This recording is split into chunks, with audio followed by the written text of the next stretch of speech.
এখন তো ইজি হয়ে গেছে সবার জন্যই, এখন কেউ কিছু বলে না তেমন।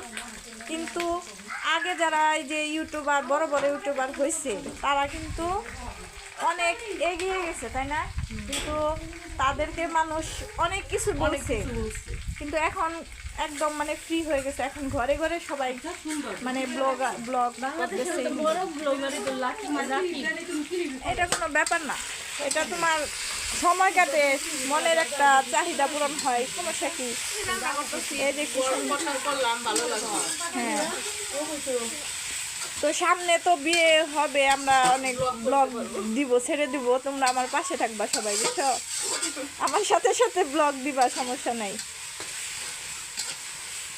আজকে এটা কি রান্না হইতেছে? মাংস না মুরগির?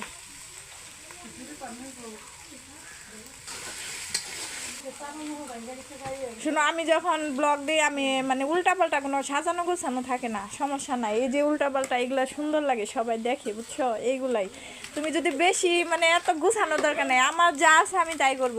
কিন্তু যে এত পরিপাটি করে গুছিয়ে নেব, যে কি যে এটা, আর গ্রামের দৃশ্যগুলাই বেশি সুন্দর লাগে, সবাই পছন্দ করে বেশি। না সমস্যা নাই, এটা একটা গল্প চলতেছে।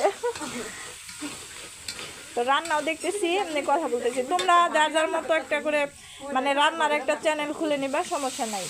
ইনকামের জন্যই কি শুধু মানুষ করে? এটা একটা মনের একটা চাহিদা, ভালো লাগে করতে, ঘরে বসে থাকো আর প্রতিদিনের রান্না তো করো, তাই না? ওইটাই তোমরা করবা, সমস্যা কি? সমস্যা নেই, এই মশলা ঝাঁকাগুলো আমার কাছে ভালোই লাগে। শিয়ালে খাইছে কিভাবে? পরে নিয়ে আসতো। শিয়ালে নিছিল, আমাদের এখানে প্রচুর শিয়াল, মানে মুরগি পালা যায় না এই গ্রামে।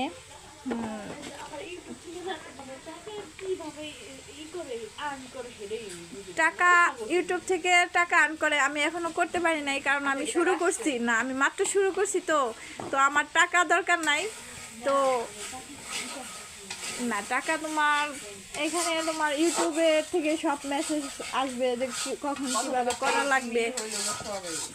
তোমার 10,000 যদি হয়, মানে 10,000 তোমার ফলোয়ার লাগবে, তখন তুমি মনিটাইজেশন পাবে। কিন্তু আমি তো কেবল শুরু করছি, আমি কিছুই পাই না।